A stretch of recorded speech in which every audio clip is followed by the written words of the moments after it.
Baik,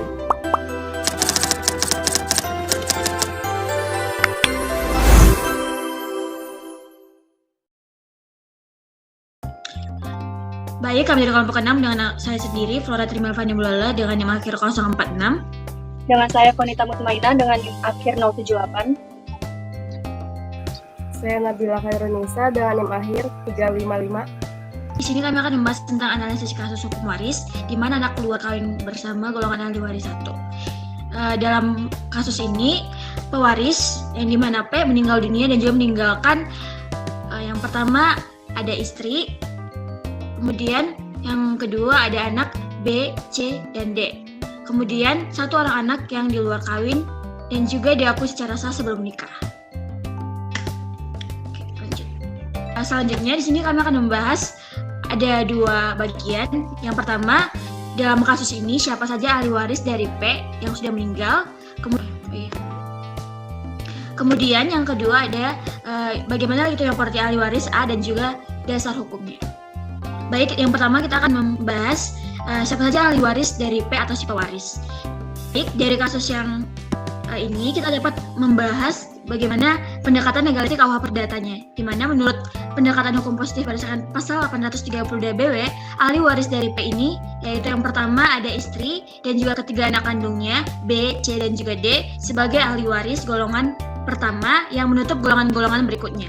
Adapun X yang terakhir itu sebagai anak luar kawin yang diakui secara sah sebelum perkawinan itu berhak mewarisi berdasarkan pasal 863 BW meskipun kedudukannya berbeda dari ahli waris yang lainnya. Baik, kalau menurut pendekatan sistematis prioritas golongan, di sini J. Satrio dalam hukum waris menjelaskan bahwa sistem pewarisan perdata itu menganut sistem prioritas golongan di mana keberadaan golongan 1 itu secara otomatis membentuk golongan 2, 3, dan 4. Dan dalam kasus ini A, B, dan C juga D termasuk dalam golongan tersebut. Gitu. Jadi golongan 1 tersebut. Jadi posisi X itu berbeda karena ia bukan bagian dari sistem golongan tersebut gitu, melainkan dikategorikan sebagai ahli waris sui generis khusus yang diatur sendiri oleh pasal 862 sampai 873 BW. Selanjutnya akan dijelaskan oleh teman saya.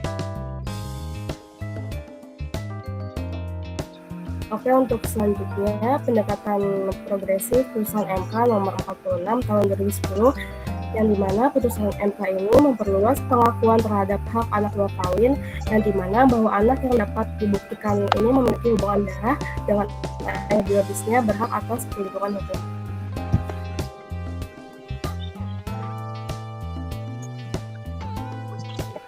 Kedudukan yang lebih kuat dibandingkan anak di luar kawin yang hanya dibuktikan secara biologis, yang dimana maka dari itu sudut pandang progresifnya keseluruhan ahli waris P adalah A, B, C, D, dan X dengan X memiliki legitimasi ganda berdasarkan pengakuan formal dari hukum DW dan juga hak konstitusional yang berdasarkan keputusan MK.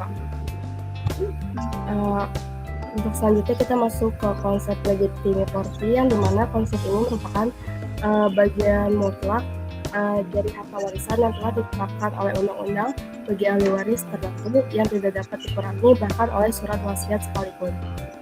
Jadi untuk legitimity dari ahli waris A yang dimana berdasarkan ketentuan hukum yang berlaku perlu ditegaskan bahwa istri yang tidak memiliki hak atas legitimity meskipun istri merupakan ahli waris golongan 1, pasal 913 KUH Perdata secara limitatif menetapkan bahwa yang memiliki hak atas bagian mutlak itu hanyalah ahli waris dalam garis lurus ke atas maupun ke bawah.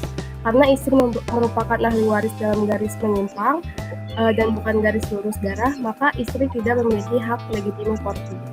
Lalu ada dasar hukumnya yaitu berdasarkan pasal 913 Perdata menyebutkan bahwa LP adalah bagian harta yang disediakan bagi para ahli waris dalam garis lurus menurut undang-undang.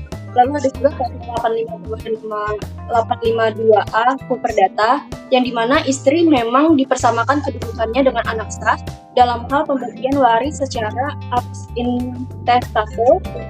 Dan menurut undang-undang itu, namun persamaan ini tidak berlaku untuk hak atas legitimasi. Selanjutnya akan dilanjutkan oleh Reza. Selain itu dapat dilihat secara doktrinal bahwa tujuan dari adanya legitimate property ini adalah untuk melindungi hak-hak keturunan saudara atau garis lurus agar tidak kehilangan hak ekonominya akibat pemberian wasiat yang berlebihan kepada pihak-pihak yang lain. Karena istri ini bukan merupakan darah dari pewaris, maka undang-undang memandang perlindungan bagi istri cukup melalui bagian waris reguler dan hak-hak dalam hukum perkawinan seperti pembagian harta bersama tanpa perlu memberikan status sebagai legitimate property. Kemudian dapat dilihat juga bahwa Prof. Subekti menegaskan bahwa ahli waris itu atau bahwa ahli waris yang berhak atas bagian mutlak hanya mereka yang berada dalam garis lurus baik bawah anak cucu maupun ke atas orang tua, kakek atau nenek. Baik, sekian dari kami kelompok 6 tentang analisis kasus hukum mengenai anak luar kawin bersama golongan ahli waris pertama. Jika ada kekurangan mohon dimaklumi dan dimaafkan. Terima kasih.